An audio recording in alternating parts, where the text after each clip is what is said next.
রাধে রাধে, শুভ সকাল বন্ধুরা। তোমরা সবাই কেমন আছো? আশা করি খুব ভালো আছো। আমিও খুব ভালো আছি। মুর্শিদাবাদের ছোট্ট একটি গ্রাম থেকে আমি মেনকা। আমার চ্যানেলে তোমাদের সবাইকে স্বাগত। তো দেখো, উঠে গিয়েছি সকালবেলায়। তো উঠে গিয়ে সমস্ত কাজ করে নিয়েছি, সকালকার যেগুলো কাজ হয় বাসি কাজ, তো সেগুলো করে নিয়ে তারপরে চলে আসলাম রান্নাঘরে। তো রান্নাঘরে এসে যে চা বসিয়ে দিলাম।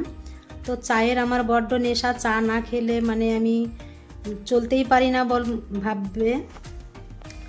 তো হচ্ছে কি যে মানে আজকে আর পুজো দেয়নি, তো ভাবলাম যে আগে চাটা খেয়ে নিই। তো চা খেয়েছি কিন্তু মুড়ি খাইনি। তো হচ্ছে কি যে চা আর 4টে বিস্কুট নিয়ে খেয়ে নিয়েছি। তো তারপরে এই যে চলে আসলাম রান্নাঘরে। তো রান্নাঘরে এসে যে আজকে রান্না করলাম, পটল ভাজা করেছি আর হচ্ছে কি যে ছোটো মাছ নিয়ে এসেছিলো বাজার থেকে, তো সেটাকে আলু ভিন্ডি দিয়ে মানে ঝোল করে নিলাম। আর এদিকে ছোট মাছ রাখলাম। মেয়ে বলছে যে মা আমি ঝোলের মাছ খাবো না, আমার জন্যে ভাজা মাছ রাখবে। তো তার জন্য ওর জন্যে ভাজা মাছ রেখে দিয়েছি কিছুটা। আর ওই যে সমস্ত মানে মাছগুলো যেগুলো দেখলে তো সেগুলোই তরকারি করে নিয়েছি। তো তারপরে যে রান্না হয়ে গেল। তো রান্না হওয়ার পর তারপরে যে মানে হচ্ছে বড় কাজ, যে উনুনটাকে মোছা আর হচ্ছে কি যে লিকানো। আর রান্নার পরে যদি মানে উনুনটাকে যদি মানে লেকা পোছা না করি তো দেখতে একদম বাজে লাগে। তো তার জন্যে যে মানে লিখিয়ে নিই কিংবা মুছে নিই, তো দেখতে বেশ ভালো লাগে। তো তারপরে এই যে দেখো আমার পুরো মানে রান্নাঘরটা আমি লিখে নিলাম, মানে গোটাই লিখাইনি, অর্ধেকটা লিখিয়েছি। আর এই যে এদিকে দেখতে পেলে গরুর ঘাস আছে। তো মানে আমি একদিকে রান্না করি আর একদিকে হচ্ছে কি যে গরুর ঘাস কাটে। তো তারপরে যে চলে আসলাম ছাদে। তো ছাদে এসে এই যে মানে পলিথনটাকে পেতে দিলাম। তো পেতে দিয়ে তারপরে হচ্ছে কি যে ওর মধ্যে এই যে দেখো এগুলো হচ্ছে টিকটিকির ডিম। তো টিকটিকির ডিম 6টা ডিম ওর মা নিয়েছিল। তো মানে মনে হয় যে ডিমগুলোকে সেদ দিচ্ছিল। তো আমি যেই মানে এই যে তিরপলটার ভাঁজ খুললাম, তো ওর মা তো ভয়ে পালিয়ে গেল।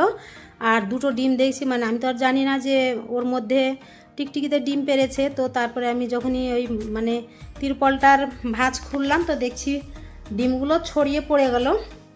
তো আমি আবার ভাবলাম যে কিসের ডিম, যে আবার হচ্ছে কি যে সাপের টাপের ডিম নাকি। তো ভাবলাম যে না, এগুলো সাপের না। তো যে ফেটে গেছিলো, তো দেখতে পেলাম যে হ্যাঁ টিকটিকিরই বাচ্চা। তো আবার হাতে নিয়ে দেখলাম আর তোমাদেরকেও একটু দেখিয়ে দিলাম। তো তারপরে যে চলে এসেছি কলপাড়ে। তো দেখতে পেলে তিরপলটাকে ভালো করে ধুয়ে নিলাম, যে কেননা কাদা লেগেছিল তার জন্যে। আর ওই যে টিকটিকিতে বাসা করেছিল তার জন্য একটু মনটা খুঁতখুত করতে লাগলো। তো ভালো করে ধুয়ে নিলাম 2 বালতি জল দিয়ে। তো তারপরে যে চলে আসলাম কলপাড়ে। তো ওইদিকে তো তিরপলটা শুকাচ্ছে রোদ্রে, এখন যা রোদ করছে। তো তারপরে যে গমগুলোকে ভালো করে ধুয়ে নিচ্ছি কচলে কচলে। তো এই যে জলটা দেখতেই পাচ্ছ কেমন কাদা কাদা। তো 3-4 বার করে ভালো করে মানে কচলে কচলে ধুয়ে ধুয়ে ফেলে তারপরে হচ্ছে কি যে এই যে এবার মানে ছেঁকে ছেঁকে তুলছি এই যে ঝাঁকাটার মধ্যে।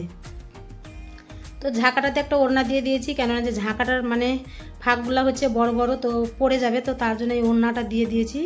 তো তার কারণে গমগুলো পড়ছে না আর জলটাও ঝরে যাচ্ছে। তো এই যে দেখো মাথায় নিয়ে চলে আসলাম ছাদে। তো ছাদে এসে যে এক এক জায়গাতে করে ফেলবো। তো ছাদে উঠতে এত বড় ঝাঁকাটা আর অতগুলো গম নিয়ে তো ভীষণ কষ্ট হয়েছে, কিন্তু কিছু করার নেই, করতেই হবে। আমার কাজ না করলে কে করবে বলো। তো তারপরে এই যে 4 বার এসেছি, মানে যাওয়া আসা করেছি। তো এই যে 4 ঝাঁকা নিয়ে এসেছি। তো গমগুলো যে ধোয়া হয়ে গেল। তো মানে দেখতেই পাচ্ছ কত চকচক করছে। আর মানে 3-4 বার করে ধুয়ে ধুয়ে কচলে কচলে ফেলেছি। তো তো একবারে গমগুলো একবারে চকচক করছে। আর ওই যে দেখো ছাগলে আমাকে পাগল করে দেয়। তো ওই যে যেই গেট খুলেছি চলে এসেছে গম খেতে। নিচে ওদেরকে দিলাম খেতে, তাতেও পোষালো না। তো আবার দেখছে যে আমি ছাদে আসছি, আমার পিছন পিছন চলে এসছে। তো তাড়িয়ে দিলাম। তো তাড়িয়ে দিয়ে যে গমটাকে ভালো করে নেড়ে দিচ্ছি। আর রোদ দেখতেই পাচ্ছ এত রোদ, মানে মনে হচ্ছে যে থাকতে পারছি না রোদ্রে। তো তারপরে যে স্নান করে ফ্রেশ হয়ে চলে এসেছি ঠাকুর ঘরে। তো ঠাকুর ঘরে এসে এই যে মানে ফটোগুলো একটু ভেজা কাপড় দিয়ে একটু মুছে দিলাম, ধুলো ধুলো হয়েছে দেখছি। তো তারপরে যে ঠাকুর ঘরটাকে ভালো করে মুছে নিচ্ছি। তো তারপরে হচ্ছে কি যে ঠাকুরের বাসনগুলোও মেজে নিয়েছি, ফুল নিয়ে চলে এসেছি। ওই যে দেখতে পাচ্ছ প্রথমে ফুলটাকে ভেঙে নিয়ে এসেছি, তারপরে হচ্ছে কি যে ঠাকুর ঘরটাকে মুছছি। তো তারপরে বাসনগুলোকে মেজেছি। তো এই যে গম ধুইতে অনেক সময় লেগে গেছে, আর হচ্ছে কি যে আমার খিদেও পেয়ে গেছে। তো আমার তো খিদে পেয়েছে, ঠাকুরেরও খিদে পেয়ে গেছে, কেননা অনেকটা বেলা হয়ে গেছে, প্রায় 1টা বেজে গেছে। তো কিছু করার নেই, তাড়াহুড়ো করে মানে ঘরটাকে মুছে তারপরে যে চলে আসলাম পুজো দিতে। তো ভালো করে ফটোগুলোকে সাজিয়ে নিচ্ছি। আর অনেক ফুল দিয়ে মানে পুজো করতে ভীষণ আমার ভালো লাগে। আর এই যে ছবিগুলোকে সাজাইতো, তো সাজালে মানে দেখতে বেশ ভালো লাগে। তো আমার তো মানে খুবই ভালো লাগে যে ছবিগুলো সাজাই তাই। তো তারপর যে সকালবেলাতে নিয়ে এসেছিলো শসা, তো শসা দিয়ে দিলাম, আর হচ্ছে কি যে নকুন দানা দিয়ে দিলাম। তো এই যে কেটে দিয়ে দিলাম। তো তারপরে হচ্ছে যে থালাগুলোকে সাজিয়ে নিচ্ছি। তো সাজিয়ে নিয়ে তারপরে হচ্ছে কি যে খেতে দেব। তো তারপরে যে দেখো একটু মানে ধূপকাঠি দিয়ে দিচ্ছি, আর একটু মানে সন্ধে দেখিয়ে দিচ্ছি। তো তারপরে এখানে দিয়ে তারপরে হচ্ছে কি যে আমি তুলসী তলাতেও সেই একইভাবে দেখিয়ে দিয়েছি। তো দেখিয়ে দিয়ে তারপরে হচ্ছে কি যে এবার আমি চলে যাব প্রণাম করে, মানে ঠাকুরকে তো সেবা দিয়েই দিলাম, তো এবার নিজে সেবা করতে হবে একটু। তো তার জন্য হচ্ছে কি যে পুজোটাকে বেশ একটু ভালো করে নিয়ে তারপরে হচ্ছে কি যে এবারে মানে খেতে যাব। আর এইদিকে তো তোমার ধরলাও গম আছেই ছাদে, তো গমটাকে আবার নাড়াচাড়া দিতে হবে সারাদিন, না হলে আবার মানে এক পিঠে হয়ে থেকে যাবে, শুকাবে না। তো তারপরে যে দেখো চলে আসলাম ভাত খেতে। তো ভাত খেতে তারপরে যে ফ্যানে বসে গেলাম। তো ফ্যানে বসলাম, তো ভাবলাম যে একটু চুলটা খুলে দিই। তো চুলে একটু বাতাস লাগে, চুলটা শুকিয়ে যাবে। আর এমনিতেই মাথায় দেখতেই পাচ্ছ বড় বড় চুল আমার, আর হচ্ছে কি যে চুলটা আমার ভীষণ ঘন, তো একটু শুকাতে দেরি হয়। তো তার জন্য একটু ছেড়েই বসলাম।